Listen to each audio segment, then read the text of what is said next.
देव जाणता आपुलिया सत्ता एकाएकी देव चतुर जाणुनी अंतर वर्ततसे देव निराळा अलिप्त विटाळा तुका म्हणे देव चतुर जाणुनी अंतर वर्ततसे विठ्ठल विठ्ठल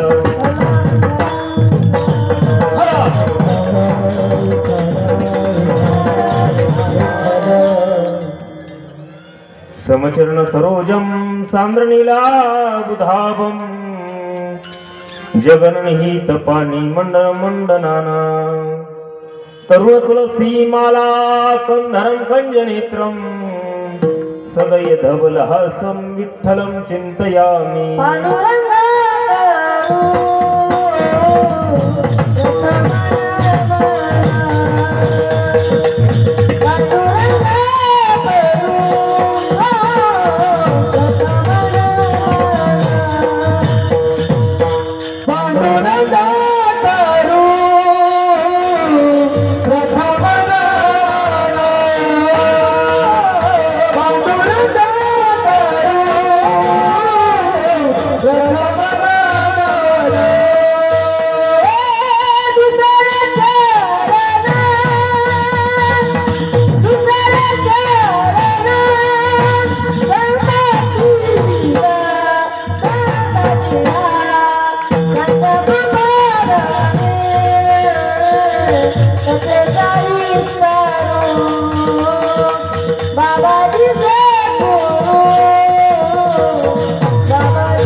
पंडुरंगा गुरु प्रथम नमन दुसरे चरण संताचिया त्यांची कृपादाने कथेचा विस्तारू बाबाजी सद्गुरु दास तुका वेळांचे किलिया स्मरण होय सकल विद्येंचे अधिकरण तेच वंदो श्री चरण श्री गुरूंचे ते नमस्कारुणी आता ओम नमो ज्ञानेश्वरा करुणा करा दयाळा तुमचा अनुग्रह लाधलो पावन झालो चराचरी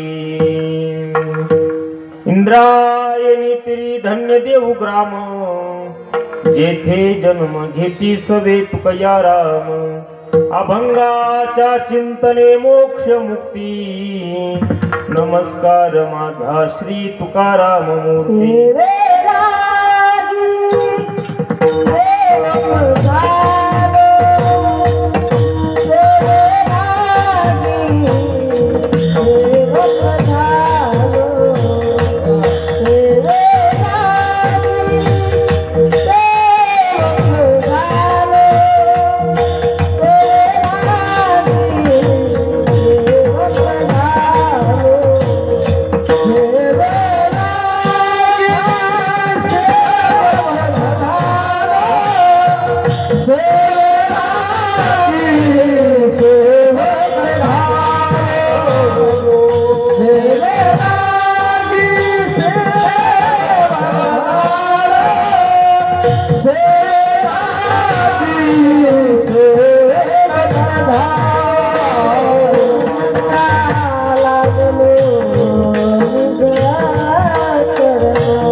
देव जाणता आपुलिया सत्ता एकाएकी देव चतुर जाणून अंतर वर्ततसे अखिल कोट भगवान रुक्मिणी प्राण संजीवन करुणा वरुणालय जगत उद्धारक भगवान परमात्म्याच्या असीम कृपेद्वारा विश्वमाऊली ज्ञानोबराय जगद्गुरु तुकोबाराय सकल संतांच्या कृपाशीर्वादानं चालू असलेला अखंड हरिनाम सप्ताह, या सप्ताहातील 5व्या दिवसाची कीर्तनरूपी सेवा, चौथ्या दिवसाची कीर्तनरूपी सेवा खऱ्या अर्थाने माझ्याकडे प्राप्त झालेली आहे. जय हिंद नगर मूर्तिजापूर नाही का, म्हाडा कॉलनी, भव्य दिव्य अशा स्वरूपाचं निवेदन आहे. अतिशय प्रेमातून ही आजची सेवा माझ्याकडे आलेली आहे. खऱ्या अर्थानं एवढ्याला महाराज मी कीर्तनालाच येत नाही बरं का, थोडी जबाबदारी आळंदीमध्ये जास्त आहे.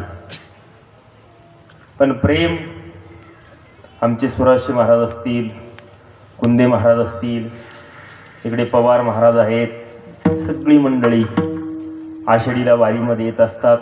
त्यामुळे महाराज कीर्तना करतात, तुम्ही येऊ शकता, तसं तर घरी येणार नाही. म्हणून त्या उद्देशानं आज ही सेवा,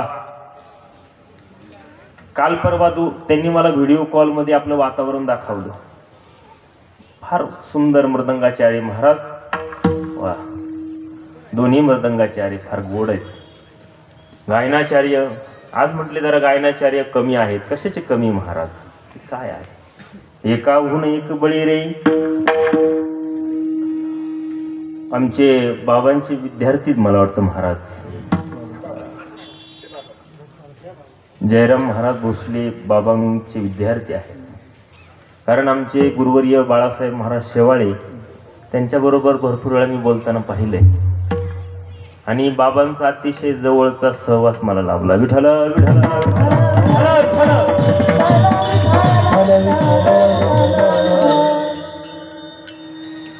या कार्यक्रमामध्ये ज्यांच्यामुळे मी आलो त्यांचा नामोल्लेख तुम्हाला मी सांगितला, परंतु आपल्या सप्ताहाचं एक मुख्य व्यक्तिमत्व ज्यांना म्हणू आपण ते फड महाराज नाही का, पंढरीनाथ भाऊ फड. काय त्यांचे फोनवरती बोलणे ना महाराज, एखाद्या महाराजाला वाटलं आजचं कीर्तन बुडवावं तरी तो बुडू शकत नाही. विठ्ठल विठ्ठल.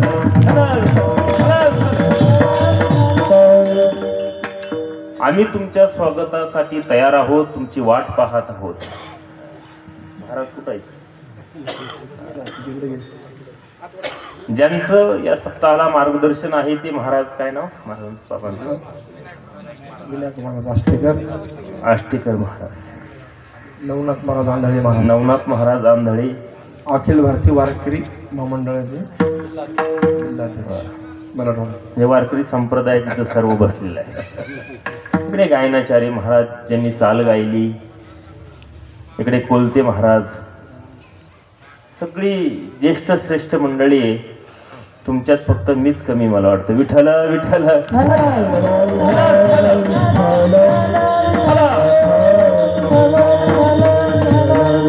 फार असा आनंदाचा उत्सव आहे महाराज. आपण गेली 3 दिवस हा आनंद उपभोगत आहात. सगळे 8:30-9 वाजले तरी सर्वांचे चेहरे अतिशय प्रसन्न आहेत. खऱ्या अर्थानं ही वेळ तुमची आमची सर्वांची झोपेची वेळ आहे. ती वेळ टाळून आपण या कार्यक्रमाला उपस्थित राहिला, याचा अर्थ आपल्या अंतःकरणामध्ये परमात्म्याची भक्ती आहे. कीर्तन श्रवणाची इच्छा आपल्या अंतःकरणात आहे, म्हणून आपण इथपर्यंत आलात. त्याशिवाय आपण येत नाही महाराज. म्हणून हा भव्य दिव्य स्वरूपाचा आहे. जे आयोजक नियोजक आहेत त्यांना पुन्हा एकदा माझे धन्यवाद देतो रे महाराज. का धन्यवाद आहेत? पत्रिका बघितल्यानंतर कळतं कार्यक्रमाचा आयोजक कसा आहे. विठ्ठल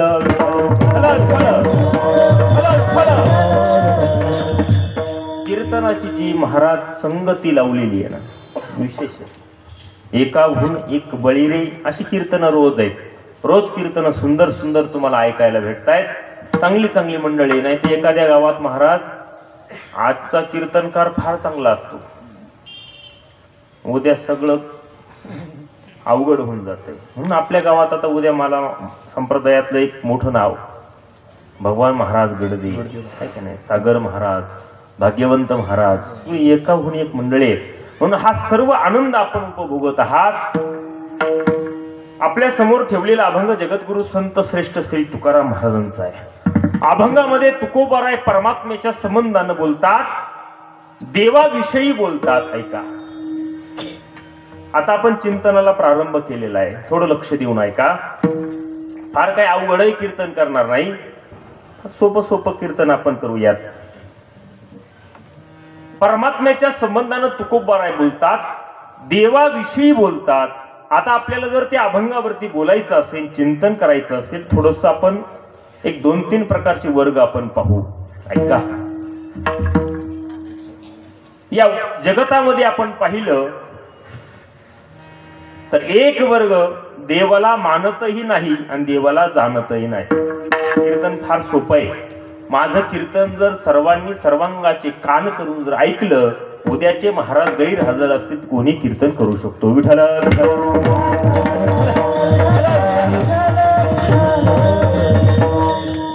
इतकं सोपं कीर्तन आहे मच्छिंद्र महाराज, फार सोपं कीर्तन आहे.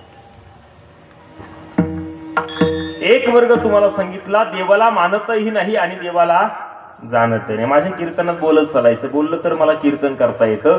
अजिबात तुमच्याकडे काही मागणार नाही मी. हा, अजिबात टेन्शन घेऊ नका. पुढे बसलेली माणसं, बाबांचं आगमन झाले. विठ्ठल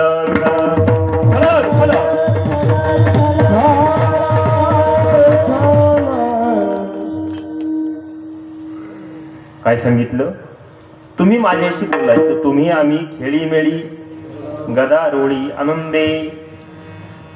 काय सांगितलं मी, एक वर्ग देवाला मानतही नाही आणि देवाला जाणतही नाही. 2 नंबरचा देवाला मानतो पण देवाला जाणत नाही. आणि 3 नंबरचा देवाला मानतोही आणि देवाला जाणतोही. विठ्ठल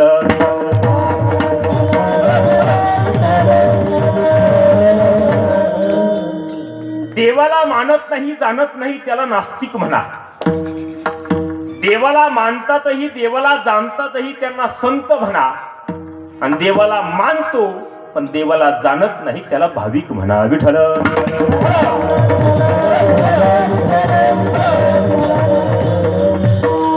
किती वर्ग सांगितले मी, किती सांगितले माता मौल्या? वा, किती सांगितले? आजीबाईला आवाज ऐकायला येत म्हणून आजीबाईनं वर 3 बोट केले. 3. हा, बरोबर आहे. कीर्तनात असंच पाहिजे. किती सांगितले? मानत नाही, जाणत नाही 1 नंबर, मानतो पण जाणत नाही 2 नंबर, मानतोही आणि जाणतोही. हे कशा करता ऐकायचंय? कीर्तन आटोपल्यानंतर घरी जाता जाता मी नेमका कुठे आहे? देवाला मानत नाही, जाणत नाही, त्यामध्ये आपण आहोत का? देवाला मानतो पण जाणत नाही, याच्यामध्ये आपण आहोत का? देवाला मानतोही आणि देवाला घरी जाता जाता व दुसऱ्याच्या चपला घेऊन दुसऱ्या गप्पा मारण्यापेक्षा आपण नेमकं कुठं आहे?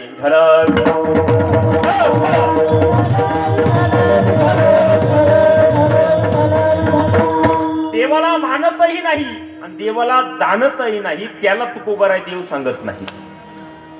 देवाला मानतोही, देवाला जाणतोही, त्यालाही तुकोबाराय देव सांगत नाही. मग देव सांगतात कुणाला?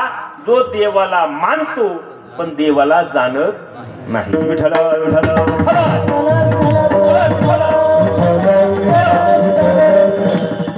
आता आपल्या समोर 3 वर्ग मांडलेत. मला वाटतं सर्वांच्या लक्षात आलं असेल. अनेक अंगाने मी मांडलेले 3 वर्ग मांडलेले आहेत, सर्वांच्या आठवणीत राहिलेत. पुन्हा एकदा ऐकून घ्या. मानत नाही, जाणत नाही 1 नंबर, मानतो पण जाणत नाही आणि देवाला मानतोही आणि देवाला भेट झालं ना. आता विसरायचं नाही. आता हे विसरलं नाही का तुम्हाला? कीर्तन समजलं. हे 3 वर्ग आपल्याला पाहायचे आणि कीर्तन संपवायचं. विठ्ठल विठ्ठल.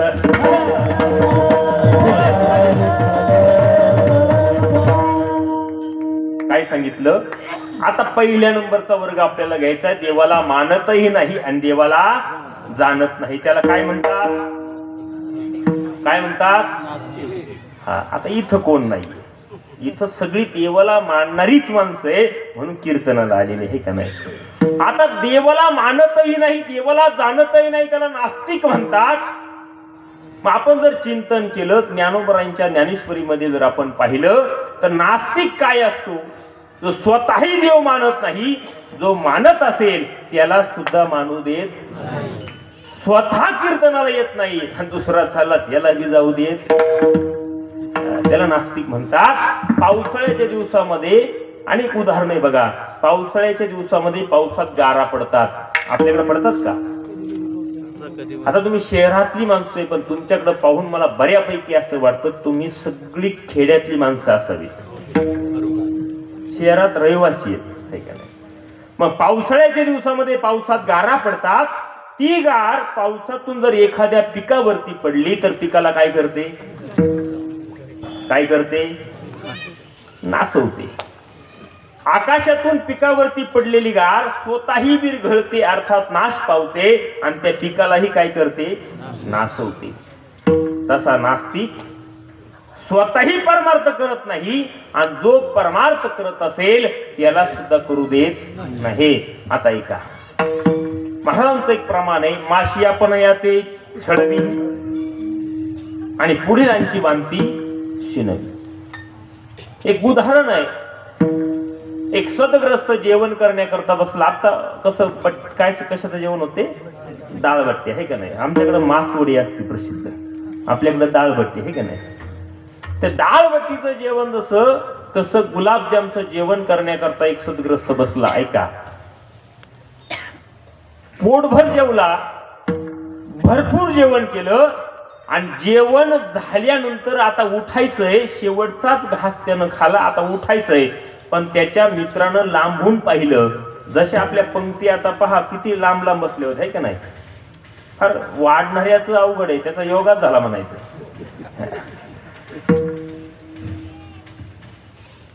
त्या मित्रानं त्याला पाहिलं. पाहिल्यानंतर तो मित्र, त्याला वाटलं आपल्या मित्राला 2 गुलाबजाम काय करावेत? वाढावेत.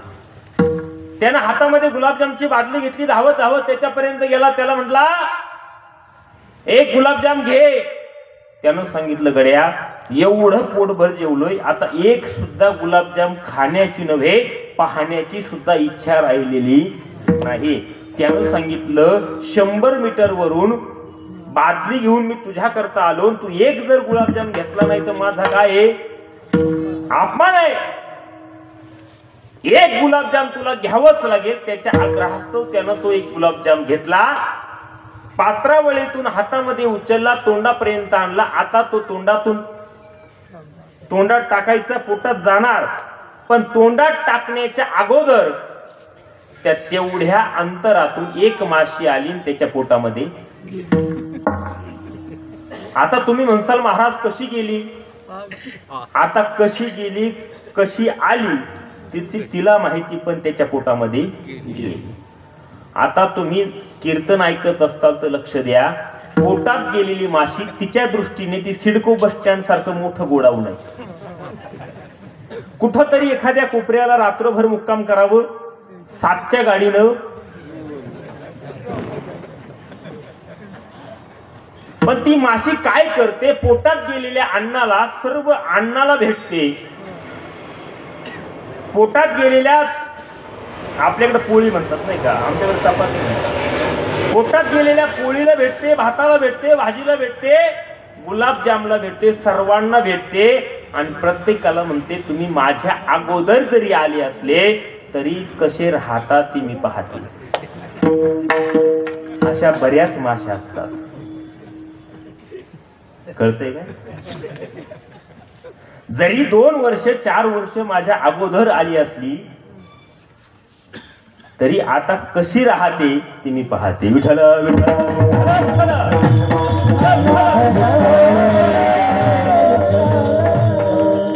ती सर्व अन्नाला भेटते, नुसती भेटत नाही, आपल्या बरोबर सर्व अन्नाला घेऊन काय करते? बाहेर येते, वांती करते. म्हणजे माशी स्वतःही पोटात राहत नाही आणि पोटात गेलेल्या अन्नाला सुद्धा राहू देत नाही. काय सांगितलं? गार स्वतःही नाचते, पिकालाही नाचवते. माशी स्वतःही पोटात राहत नाही, पिकालाही राहू देत नाही. तसा नास्तिक स्वतःही परमार्थ करत नाही आणि जो करतो त्याला सुद्धा करू देत नाही. विठ्ठल विठ्ठल.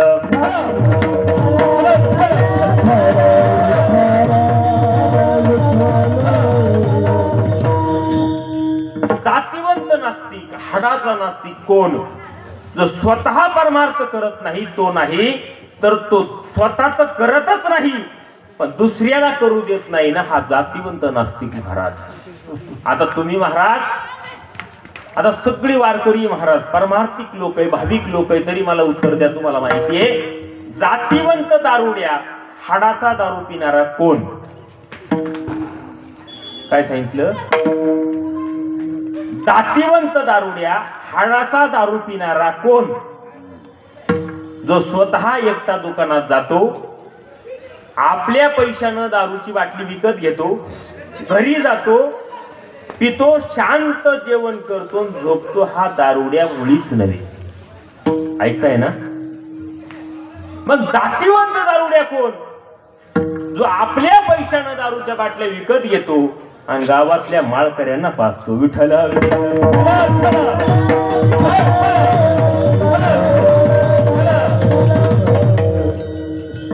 हा जातीवंत महाराज. जातीवंत माणसं कधीच दुसऱ्याला परमार्थ करू देत नाही, नास्तिक करू देत नाही महाराज. मग नास्तिक काय महाराज? नास्तिकाच्या दृष्टीने या जगामध्ये देव नाही महाराज. नास्तिक देवाला मानत नाही, नास्तिक देवाला मानत नाही. नास्तिकाच्या दृष्टीने जगामध्ये देवच नाही. मग तुम्ही म्हणाल महाराज त्याच्याकडे काही पुरावा आहे का? तो देवाला मानत नाही, त्याच्या दृष्टीने जगतामध्ये देव नाही, मग देव नाही याच्यासाठी त्याच्याकडे काही पुरावा आहे का? तर आहे महाराज. ऐकून ठेवा, तुम्हालाही जर देव नाही म्हणायचं असेल तर हा पुरावा कामा येईल. नास्तिकाचं असं म्हणणं आहे चक्षुर्वयी सत्यम. जे डोळ्याला दिसतं तेवढंच खरं, जे डोळ्याला दिसत नाही ते खरं नाही. मग नास्तिकाचं म्हणणं असं आहे परमात्मा जर डोळ्याला दिसत नाही तर तो मानायचा कसा? दिसतोय का आपल्याला देव? आपल्याला दिसत नाही महाराज. मग डोळ्याला जर देव दिसत नसेल तर तो मानायचा कसा? पण या जगतामध्ये आपण चिंतन जर केलं तर काही काही गोष्टी अशा आहे महाराज, डोळ्याला दिसत नाहीत पण मानावे लागतात, मानावं लागतात महाराज. आणि काही काही गोष्टी अशा आहेत त्या डोळ्याला दिसतात पण खऱ्या नसतात. आता ऐका, अमृतानुभवामध्ये ज्ञानोबरायांनी फार सुंदर ओवी लिहिली. शेजारी शेजारी दोन डोंगर. काय? शेजारी शेजारी दोन डोंगर, एका डोंगरावरती मृगजळाचा पाऊस पडला आणि एका डोंगरावरती पडला नाही. मग ज्याच्यावर पाऊस पडला तो ओला झाला आणि ज्याच्यावर नाही पडला तो कोरडा झाला. असं आहे का हो? तर मृगजळच खरं नाही ना महाराज. ज्ञानोबराय म्हणतात मृगजळ जे तुमंडे ते असे पा कोरडे मा उमंडे ते जोडे ओलांशू काही. ज्ञानोबराय म्हणले ज्या डोंगरावरती पाऊस पडला तोही कोरडा, ज्याच्यावर पडला तोही कोरडा आणि ज्याच्यावर नाही पडला. मग मृगजळ असे महाराज, मृगजळ दिसतं आपल्याला पण खरं काय ते थिल्लारीचे पाणी. फार सुंदर आहे महाराज.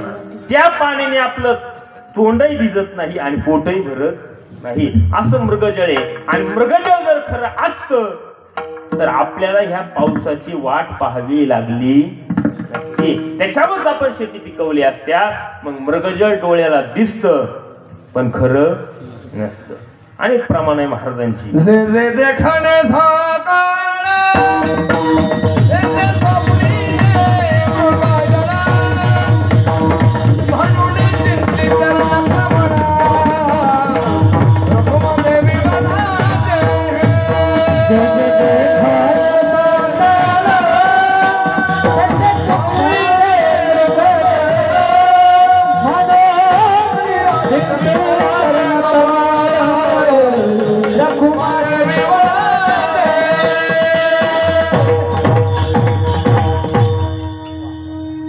प्रमाणिक महाराजांचे मृगजळ दिसे साचपणा ऐसे. सोप प्रमाण. मृगजळ आपल्या डोळ्याने दिसतं पण ते खरं नसतं. आणि काही काही गोष्टी अशा आहेत त्या डोळ्याला दिसता ऐका दिसत नाहीत पण त्या खऱ्या मानाव्या लागतात. आता कशा कोणत्या गोष्टी महाराज? फार गोष्टी अशा. आता तुम्हाला सांगतो, महिला मंडळी लक्ष द्या. तिळामध्ये तेल आहे का? तिळामध्ये तेल आहे का? दिसतंय का? फुलामध्ये सुगंध आहे का? तो दिसतो का? ऊसामध्ये गोडी आहे का? दिसते का? तर नाही महाराज. पण काय आहे ना, मी एक सुभाषित सांगतो मग तुमच्या लक्षात येईल. तिळे तैलम पुष्पेगंधम काष्टीवने पय ऋतम इक्षु गुडम तथा देहे विवेकता पश्चात मानम. तिळामध्ये तेल नाही का? वाटून पहा, तिळातलं तेल कळेल. फुलामध्ये सुगंध नाही का? नाकाला लावून पहा, फुलातला सुगंध कळेल. ऊसामध्ये गोडी नाही का? खाऊन पहा, ऊसातली गोडी कळेल. दह्यामध्ये लोणी नाही का? मंथन करून पहा. मंथनी नवनीता तैसे अनंता, मंथनी नवनीता तैसे अनंता, मंथनी नवनीता तैसे अनंता, नवनीता तैसे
मंथोनी नवनीता तैसे घे अनंता.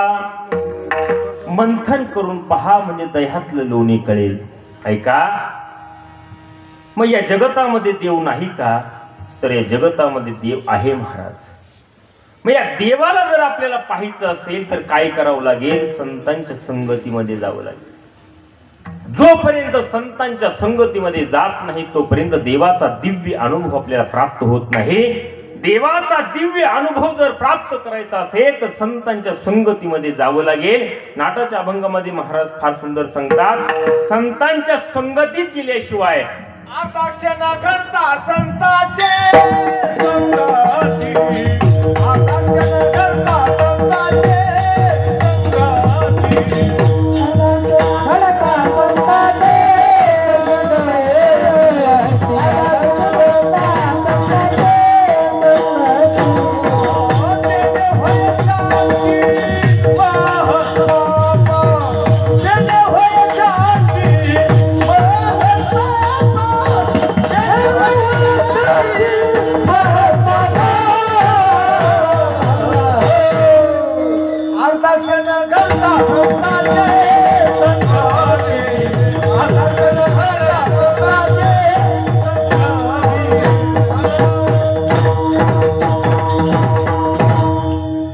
अर्धाक्षण घडता संताची संगती. माझं समर्पक प्रमाण असे बैसता संताची संगती. कळो आले आपुले कोणी जावती निश्चय चित्ती दृढ झाला. संतांच्या संगतीमध्ये गेल्याशिवाय देवाचा दिव्य अनुभव प्राप्त होत नाही महाराज. ऐका, संगत चुकल्यानंतर आपल्याला खऱ्या अर्थानं आपण जरी चांगलं असेल तर संगत चुकली तर आपला फायदा होत नाही. संतांच्या संगतीत गेल्यानंतर देवाचा दिव्य अनुभव प्राप्त होतो. एक छोटस उदाहरण सांगतो महाराज. संगती चांगल्याची केली तरच चांगलं होतं. फार दिवसापूर्वी एक दृष्टांत मी ऐकलेला सांगतोय, ओघाने आठवला मला. एका पेड्यावाला महाराज पेढा विकण्याकरता बसला. आता पेढा विकण्याकरता बसला, पण त्यानं काय केलं, शेजारी कुणाचं दुकान हे पाहिलं नाही आणि पेढा विकायला रस्त्यावरती बाजारात बसला. आता पेढा विकायला बसल्यानंतर तो शेजारचा आवाज द्यायचा. हा पेड्यावाला काय म्हणायचा, घ्या गोड आहे, घ्या गोड आहे, 5 रुपयाला आहे, 10 रुपयाला आहे, गोड आहे, खा, गोड आहे, घ्या. पण त्याच्या शेजारी जे दुकान होतं ना, ते उंदर मारायचं औषध घेऊन बसलं होतं. हे जोरात म्हणायचं, घ्या गोड आहे, 5 रुपयाला आहे, 10 रुपयाला आहे, गोड आहे, घ्या. पण ते शेजारी बसलेलं काय म्हणायचं, खालं की मरतय, खालं की मरतय, खालं की मरतय, खालं की मरतय. यांनी काय सांगायचं, गोड आहे, घ्या, 5 रुपयाला आहे, 10 रुपयाला आहे, गोड आहे, घ्या. पण ते शेजारचं लगेच याचं झालं की ते माझं खालं की मरतय, खालं की मरतय, खालं की मरतय. संध्याकाळ झाली पण त्याचा एक पेढा सुद्धा विकला गेला नाही. याचं कारण काय, संगती चुकली. विठ्ठल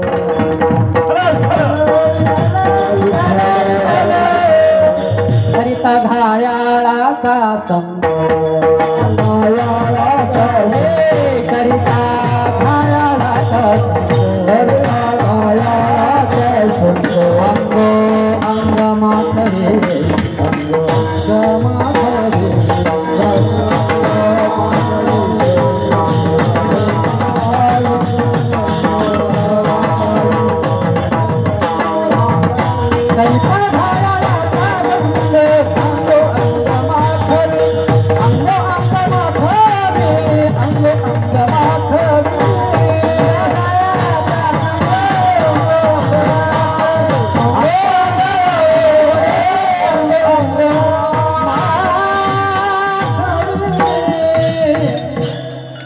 करिता घायाळाचा संग. संगती महत्वाची महाराज. संगत करना खोटी, संगत करना मत खोटी, संगत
ठरवलं तर कीर्तन करू देणार नाही.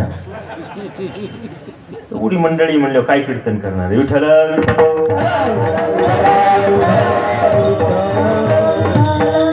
सगळ्यांनी यांच्या करता एकदा टाळ्या वाजव बरं. तर तुम्ही पण कीर्तन आल्यापासून टाळ्या वाजवल्या नाही.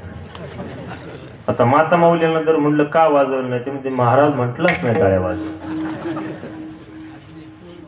आम्ही इमानदार आहेत, कुणी म्हटलं टाळ्या वाजव तरच वाजवतो. महाराजांच्या प्रमाणावरून मला आठवलं, संगती फार महत्वाची. संगती फार महत्वाची. किती महत्वाची आहे चौरे महाराज. आज प्रत्येक पालक आपल्यापर्यंत येतो, त्याला जर विचारलं मुलगा, तर प्रत्येक पालक सांगेल माझा मुलगा इंजिनियर आहे, माझा मुलगा चांगला टक्क्यांनी पास झालाय, डिप्लोमा केलाय, DED केलंय. पण 100% पालकापैकी किती पालक छाती ठोकपणे सांगू शकतात माझा मुलगा संस्कारी आहे? लक्ष द्या. संस्कार, संगती, आपला मुलगा काय करतो, थोडं विषयाच्या बाजूला आहे पण आठवलं म्हणून सांगतो. योग्यताम चाददहना हा क्रिया हा संस्कारा इतुचंते. शास्त्रकार सांगतात जीवनामध्ये योग्यता प्रदान करायची असेल तर संस्कार अतिशय महत्वाचे आहेत. किती टक्के लोक आपल्याला सापडतील आजच्या काळामध्ये की माझा मुलगा संस्कारी आहे? या जगतामध्ये विचार जर केला, आजच्या या युगामध्ये आपण विचार केला तर जन्मता मुलं बुद्धिवान आहे. तुमचं काय म्हणणं आहे? एखाद्या मुलाने चांगले मार्क्स पाडले तर ते विशेष नाही, तर एखादा मुलगा संस्कारी होतो हे विशेष आहे. विठ्ठल विठ्ठल.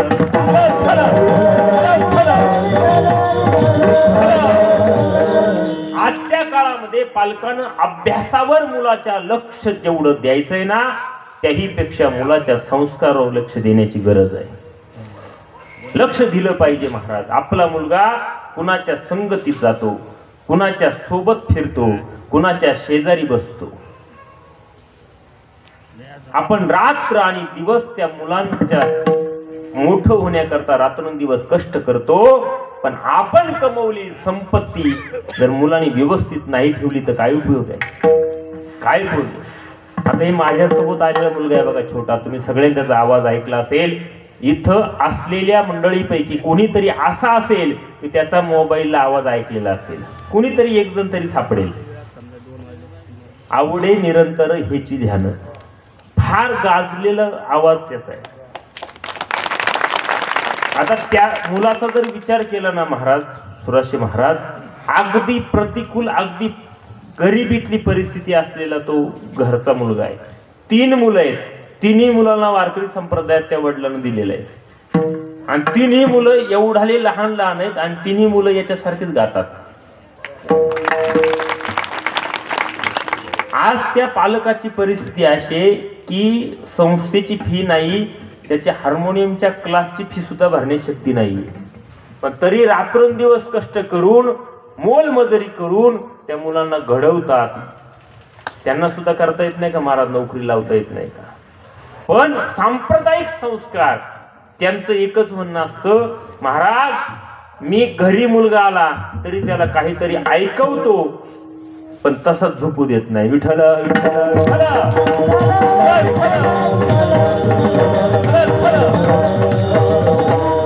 माझ्या कीर्तनामधून बाकीचं काही नेलं नाही तरी चालेल, आपल्या मुलांवरती लक्ष द्या. विठ्ठल.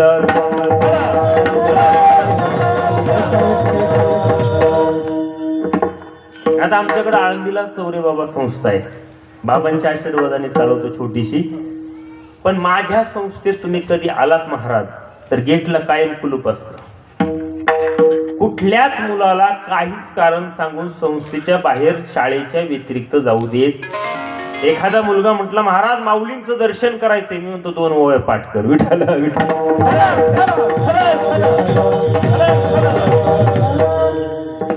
बाहेर गेला, घाटावरती दुसरी संगती लागली तर उद्या तो जे करतोय ते विसरून जायचा. म्हणून संगती फार महत्वाची आहे. मी सांगेल आपल्या मुलानं घरात बसून एखाद्या टीव्हीचा पिक्चर पाहू द्या, पण संगतीत जाऊ देऊ नका. काही फरक पडत नाही. कळलं का? मला संगती सांगायची होती. बैसता संताची संगती कळू आले कमळापती. काय मी कुठे गेलो तर तुम्हाला काय नाही, तुम्ही ऐकणारच. मला जागे येणं गरजेचं आहे.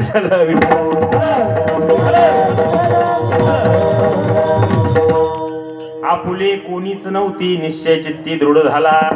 संत महात्म्याच्या संगतीमध्ये गेल्याशिवाय देवाचा दिव्य अनुभव आपल्याला प्राप्त होत नाही. आणि तो अनुभव जर प्राप्त करायचा असेल तर संतांच्या संगतीमध्ये जावं लागेल महाराज. ऐका, मग नास्तिक देवाला मानत नाही, पण एक सांगू का, वेदांताचा सिद्धांत असा आहे, कार्यावरून कारण मानावं लागतं. जगत दिसतंय ना, मग या जगताला चालवणारा कोणीतरी असला पाहिजे. चित्र दिसतंय ना, मग चित्रकार मानला.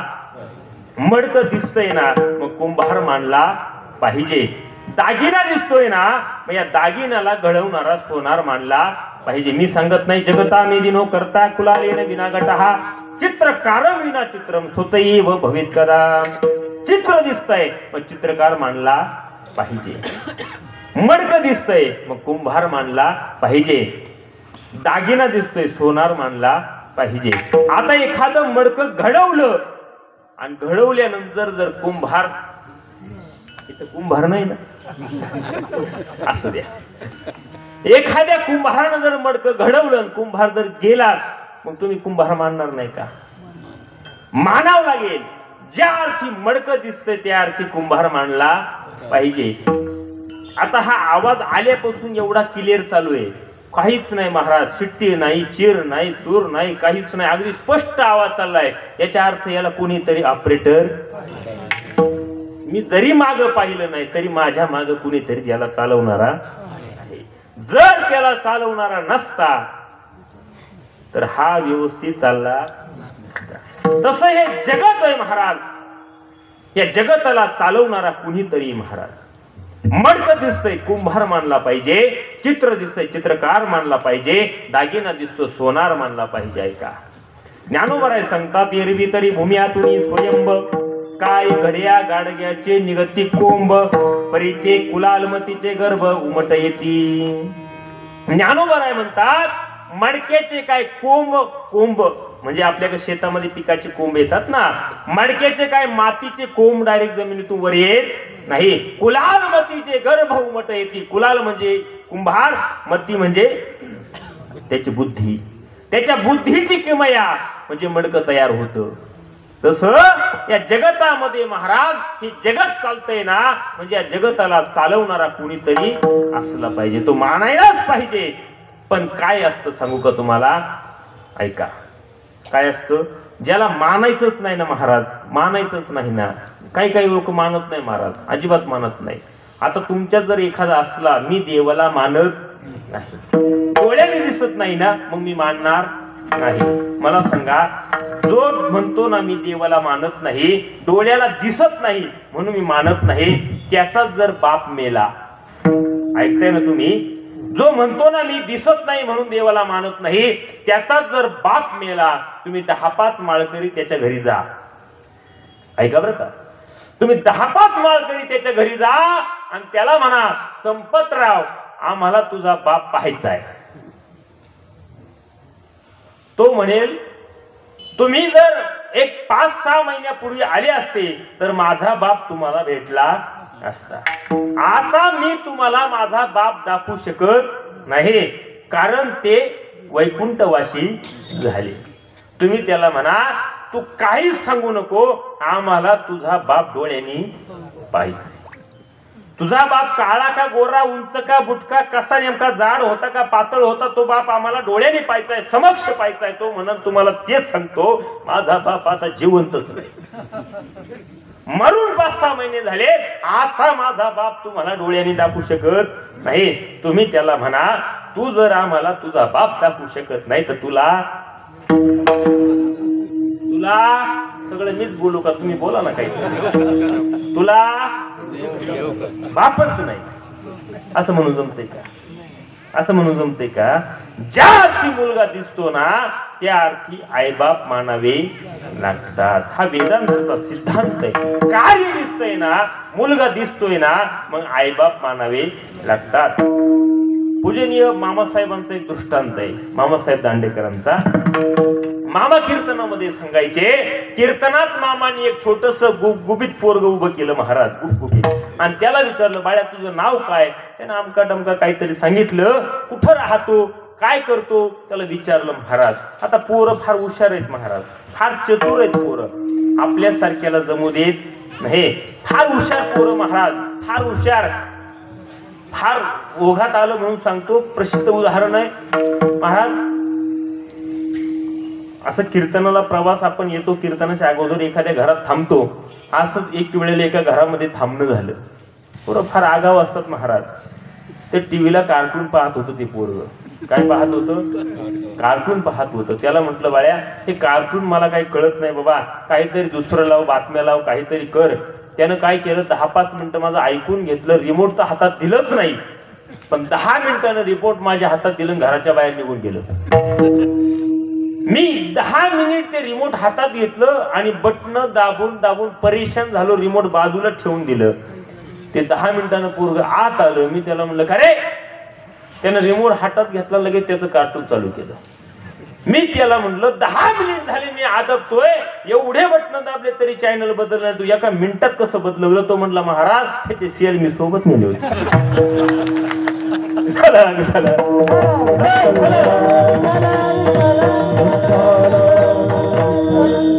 पोरं फार आगाऊ पोरं असतात महाराज. मग मामाने त्याला विचारलं का रे बाया तुझं नाव?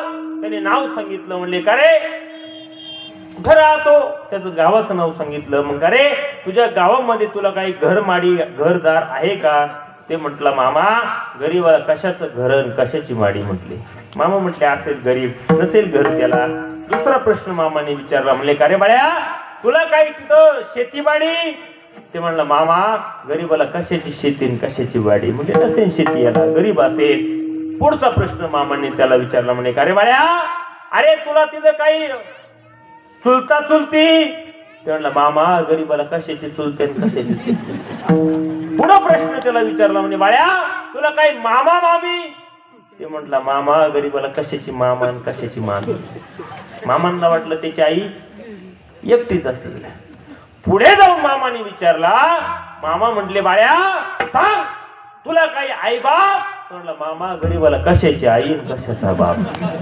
आता गरीबाला आई बाप नसतात. ते पार्थ काय कशातून पडले ग विठाला?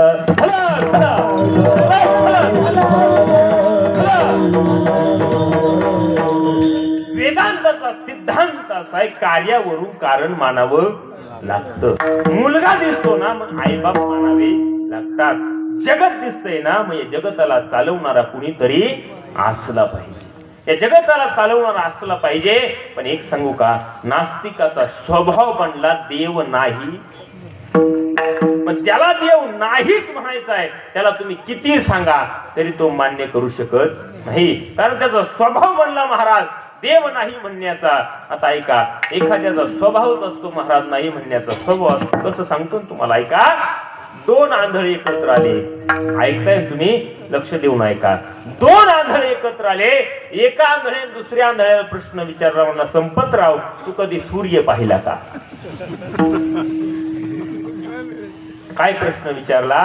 तू कधी सूर्य पाहिला का? कुणी कुणाला विचारला? हा लक्ष द्या. एका आंधळ्याने दुसऱ्या आंधळ्याला प्रश्न विचारला तू कधी सूर्य पाहिला का? तो म्हटला माझं वय वर्ष 65 आहे पण आतापर्यंत मला कधी सूर्य दिसला नाही.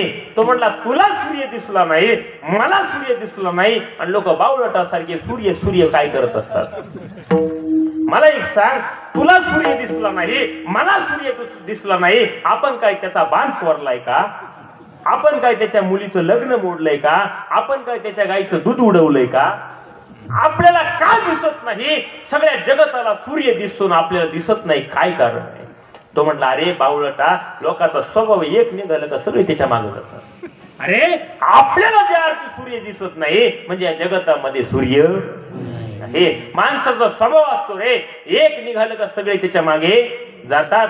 हा हे एका गुरुजीने मुलांना प्रश्न विचारला वर्गामध्ये. ऐका, एका खोलीमध्ये 12 मेंढ्या कोंडल्या, 1 मेंढी बाहेर गेली, खाली किती राहिल्या? ऐकताय तुम्ही? एका खोलीमध्ये 12 मेंढ्या कोंडल्या, 1 मेंढी बाहेर गेली, खाली किती राहिल्या? 1 नंबरच्या मुलाला विचारलं. तो म्हटला गुरुजी 1 मेंढी बाहेर गेली, खाली किती राहिल्या? 11. 1 नंबर पासून 65 नंबर पर्यंत गुरुजी विचारत गेले.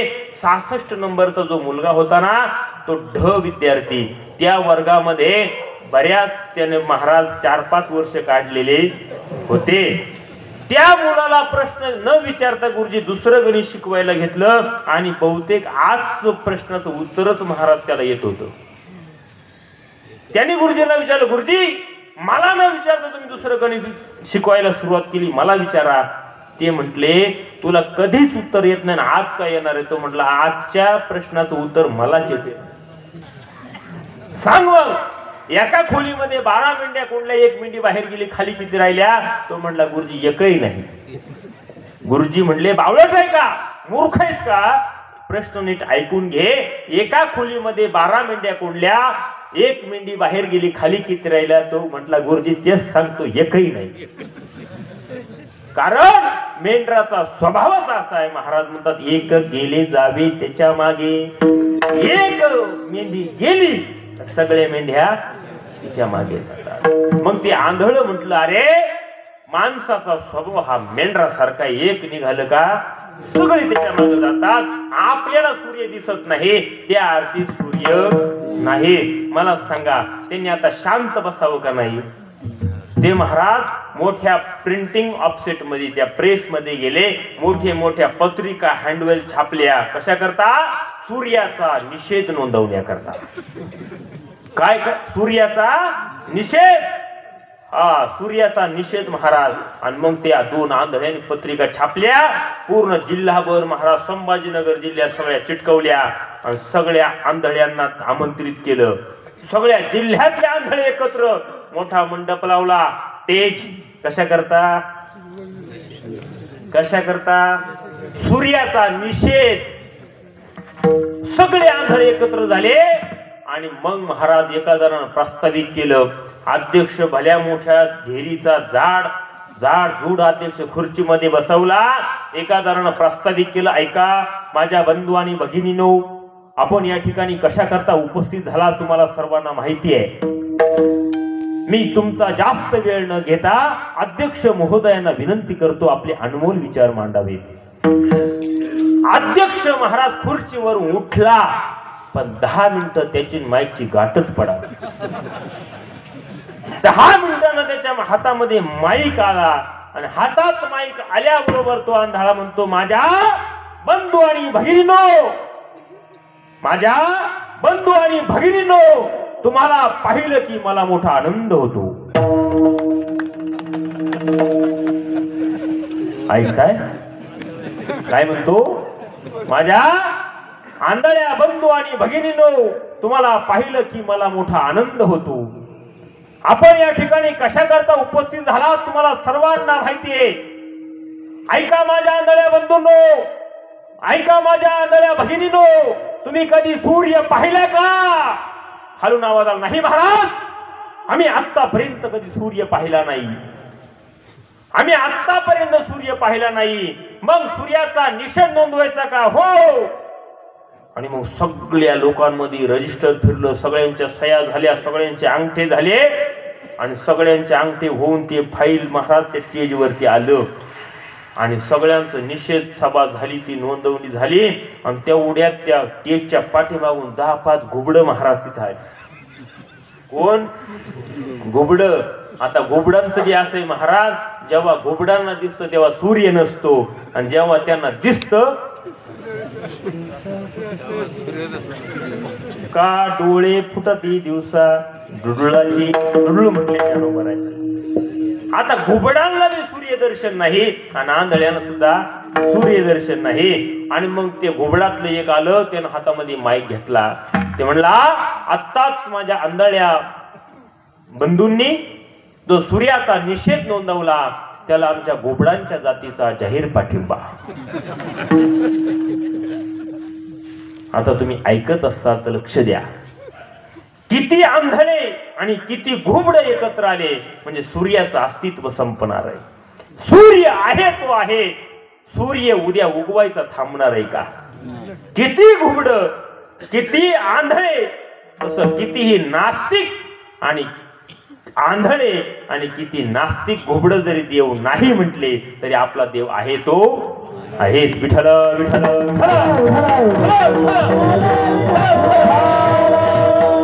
आपल्या देवाचं अस्तित्व संपणार आहे का महाराज? देव आजही आहे आणि उद्याही आहे. देव आहे तो आहेच. देव आहे, देव आहे, हृदय मंदिरी शोधून देव आहेच महाराज. फक्त देवाची अनुभूती आपल्याला येत नाही. मग कितीही नास्तिकांनी देव नाही म्हटला तरी देव आहे तो आहेच. मग ऐका, पहिल्या नंबरचा जो वर्ग आहे तो देवाला मानतही नाही आणि देवाला जाणतही नाही, त्याचा विचार आपल्याला करायचा नाही. आता 2 नंबरचा वर्ग आहे तो देवाला मानतोही आणि देवाला जाणतोही, त्याला संत असं म्हणतात. संत देवाला मानतातही आणि संत देवाला जाणतातही. आता संतांना देव सांगतात का तुकोबर आहे तर नाही. का सांगत नाही महाराज, तर त्या संत महात्म्याने त्या देवाला जाणलंही आणि देवाला मानलंही. एका श्लोकामध्ये भगवद्गीतेमध्ये महाराज भगवान सांगतात, भक्त्या तोनन्या शक्य अहमेवं युधोर्जुन ज्ञातुं द्रष्टुंच तत्वेन प्रवेष्टुंच परंतप. आता या श्लोकामध्ये उत्तर पादामध्ये चिंतन आपल्याला करायचंय. ज्ञातुं द्रष्टुंच तत्वेन प्रवेष्टुंच परंतप. ज्ञातुं म्हणजे जे जाणला, द्रष्टुं म्हणजे डोळे भरून पाहिला, प्रवेष्टुं म्हणजे आत्मसात केला. त्या संत महात्म्याने काय केलं, तो परमात्मा जाणला, डोळे भरून पाहिला, डोळे भरून या पाहिलं तुझे मुख, तेची मज सुख दे देवा. आणि प्रवेष्ट म्हणजे आत्मसात केला. आत्मसात केला म्हणजे काय, साठविला हरी जी हे हृदय मंदिरे. तो परमात्मा त्याने नुसता डोळ्याने पाहिला नाही तर हृदयामध्ये साठवला. पुढे जाऊन सांगेल, तो परमात्मा नुसता हृदयामध्ये साठवला नाही तर तुम्हाला आम्हाला देव कळण्यासाठी अहोरात्र प्रयत्न करत राहिले. देव पाहो उंच ठाई उभे राहो. अखंड प्रयत्न करत राहिले. आपणही देव पाहिला आणि जगतालाही देव दाखवण्याचा प्रयत्न केला. त्याला संत म्हणतात. विठ्ठल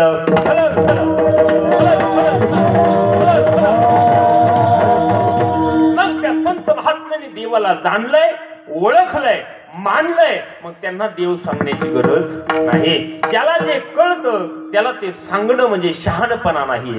का एखादा 5-25 हजार लोकांचा स्वयंपाक बनवणारा आचार्य आणि महाराज तो उत्कृष्ट सुंदर असा स्वयंपाक बनवतो. आचार्य नव्हे, आचारी जो पाकशास्त्रामध्ये तज्ञ आहे, स्वयंपाक बनवण्यामध्ये तज्ञ आहे, असा आचारी महाराज एवढा सुंदर स्वयंपाक बनवतो. आणि एखादी आपल्यातली आजीबाई उठली आणि त्याच्याकडे गेली, म्हणली, आचारी बुवा तुम्हाला पिठलं बनवायचं शिकू का?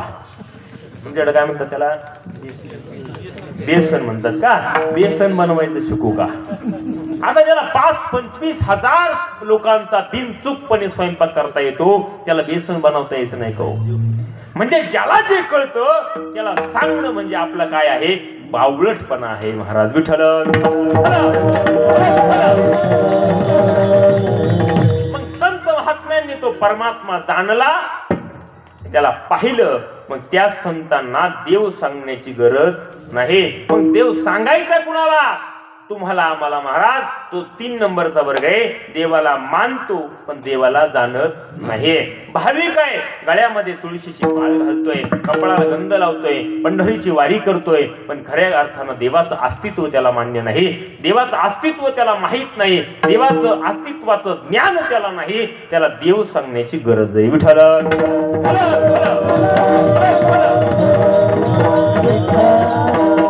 आता आपण भाविक आहोत महाराज, आपण भाविक आहोत.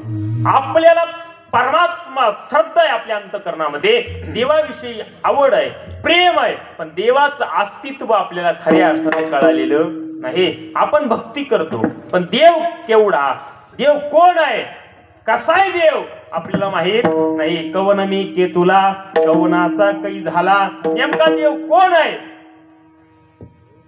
देव नेमका केवढा आहे आणि देव कधी झाला, म्हणजे देवाचा जन्म कधी झाला आपल्याला माहिती का महाराज? नाही महाराज. देवाविषयी ज्ञान आपल्याला नाही. आपण भाविक आहोत. नव्हता काळा गोरा खोजा ठेंगणा,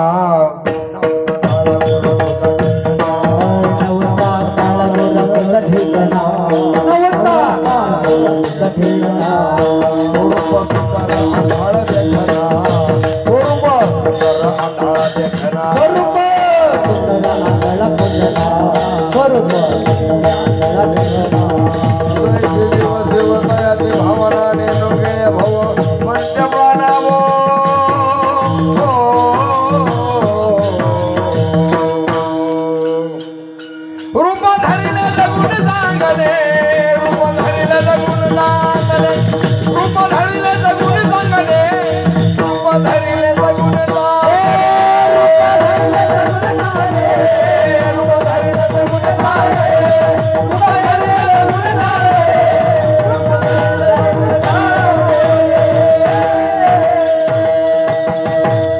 देवत्वाचं ज्ञान आपल्याला वा सुंदर प्रमाण आहे.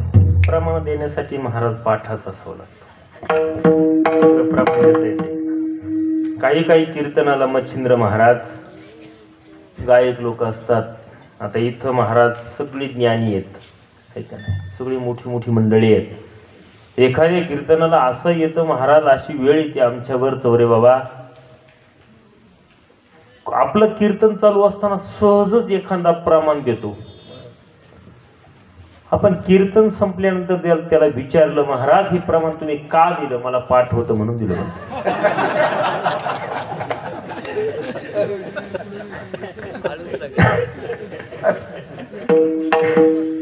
ते वाट पाहत असतात आपल्याला कुठं देता येईल.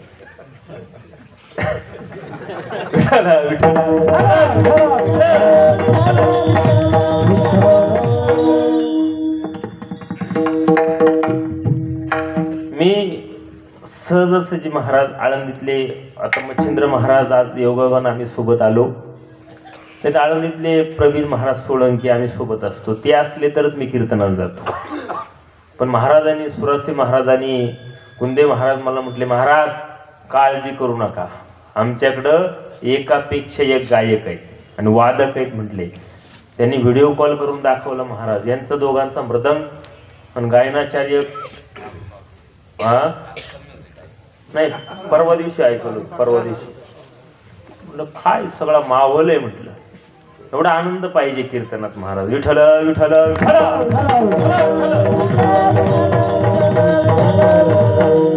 आता तुम्ही दोन मृदंगाचार्य महाराज, दोन्ही पण सगळं माझ्यापेक्षा तुम्ही मोठी मंडळी आहेत.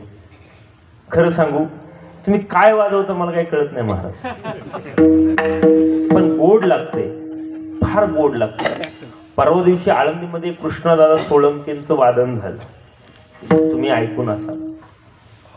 मी कधीच पखवाज ऐकायला बसलो नव्हतो आळंदीत, कधीच नाही ऐकलो महाराज. कुणाचं कीर्तन असेल, पाठ असेल, कथा असेल आपण ऐकतो, पण स्पेशली मृदंग वादन ऐकण्यासाठी काय कधी योग नाही आला. पण कृष्णदादांचं मृदंग ऐकण्यासाठी मी कार्यक्रमाला, आता उमेश महाराजांनी ते ठेवलं होतं कार्यक्रम, मला वाटलं 10-5 मिनिटं ऐकावं निघून यावं, पण गेली 2-2.5 तास आम्ही ऐकत बसतो. आम्हाला 2.5 तास झालेले कळलेच नाही. विठ्ठल विठ्ठल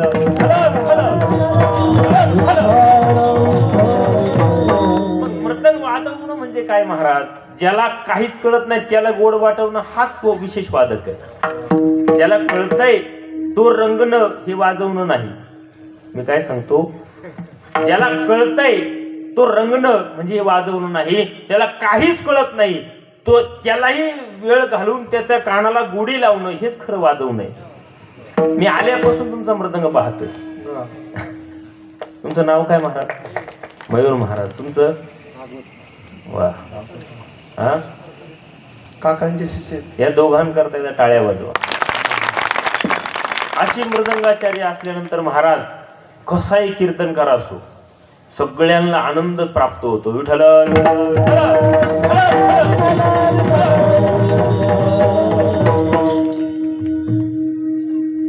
कुठं चाललं होतं आपलं? हा, देव कसा आहे काय माझं ते सरलं बघा.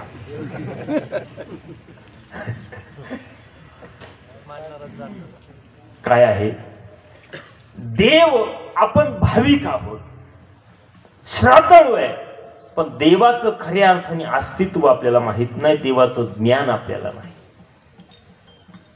उन्हाळ्याच्या दिवसामध्ये मोकळ्या काळात दुपारच्या टायमाला काही काही माणसं काय करतात? पारायण करतात. तुमच्याकडे आहे का प्रकार? आमच्याकडे थकलेली माणसं दुपारच्या टायमाला थोडस बसतात पारायणाला. तर एक दिवस दुपारच्या वेळेला त्या एक दोघ जण म्हणले, चला आपल्याला खेळायचं म्हटले. आले लक्षात तुमच्या?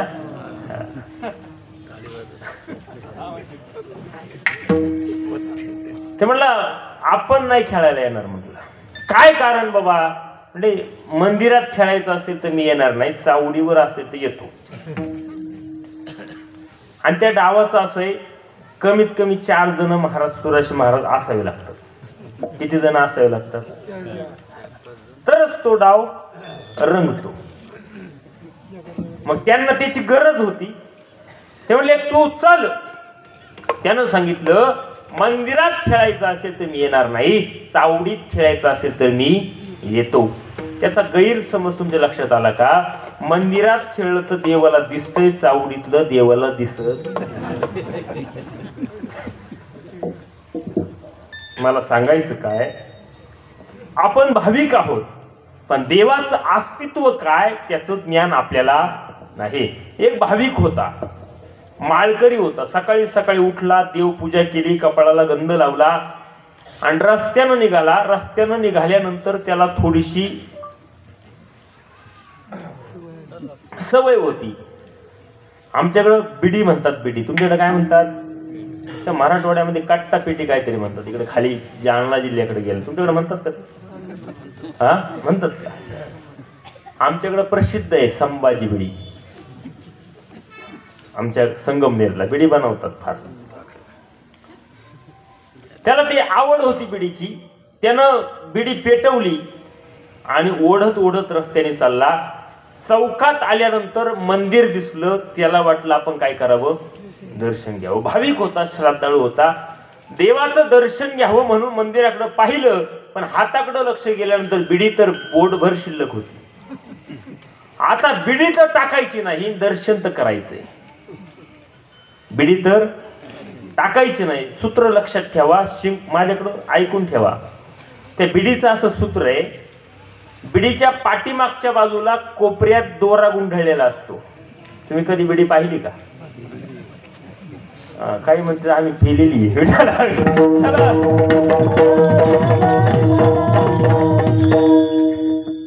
त्या बिडीच्या पाठीमागच्या बाजूला दोरा गुंढळलेला असतो.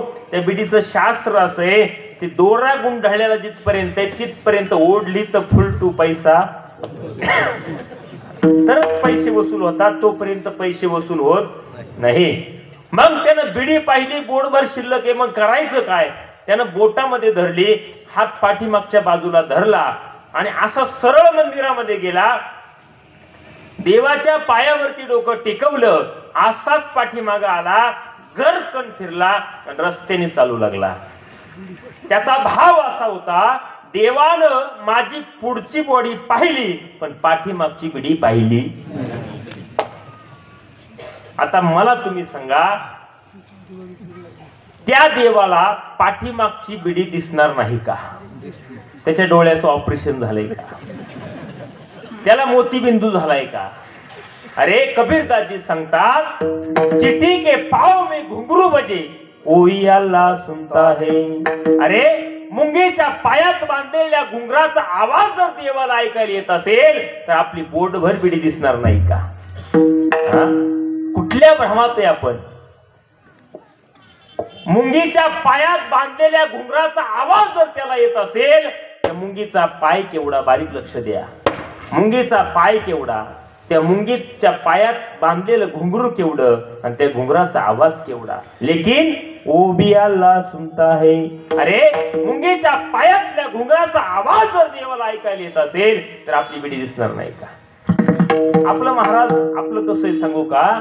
पंढरपूरला जायचं, पण काही काही लोकांचा गैरसमज असा आहे, पांडुरंगाची पंढरीची एकदा दिशा आपण तिथली वेस ओलांडली की पांडुरंगाचा आपला संबंध संपला.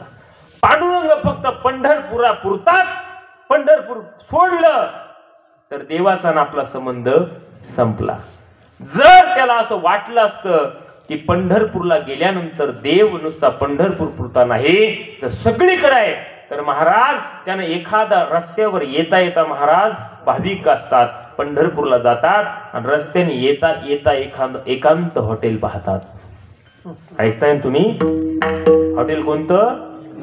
एकांत हॉटेल. आतमध्ये एका टेबलावरती 4 खुर्चीमध्ये बसतात, मंद प्रकाशाच्या लाईटीमध्ये बसतात. हो, डिम लाईटीमध्ये बाटलीचं झाकण उघडतात, ग्लासामध्ये ओततात आणि एकामेकाला घेतात. तो दुसरा म्हणतो, अरे माझ्या गळ्यामध्ये माळ येतो, म्हणतो असू दे, तर कोण पाहते, घे. मला सांगा, अरे इथं कोण पाहत नाही का? जो पाहतो त्याला तू पाहत नाहीस. तो परमात्मा सर्वत्र आहे. विठ्ठला गळे साडी भरला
विठ्ठलगडी स्थळी भरला किंवा हरीच्या दासा हरी दाही दिशा. सर्व घटनामध्ये हा देही एक सूर्यप्रकाशाचा रश्मी.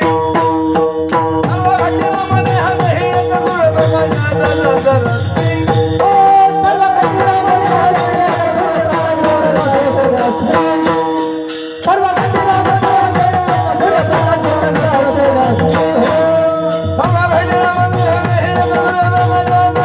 रश्मी. सर्व घटनामध्ये हा देही एक सूर्यप्रकाशाचा रश्मी.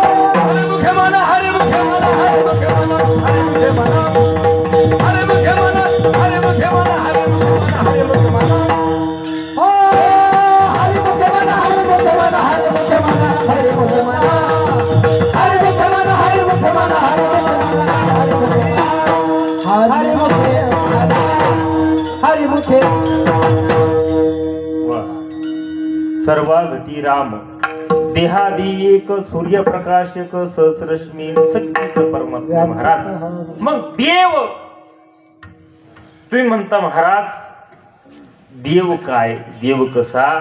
तर अभंगाच्या प्रथम चरणामध्ये बरोबर आहे. देव कसा ते देव जाणता जाणता देव जाणता जाणता देव जाणता जाणता देव जाणता जाणता देव जाणता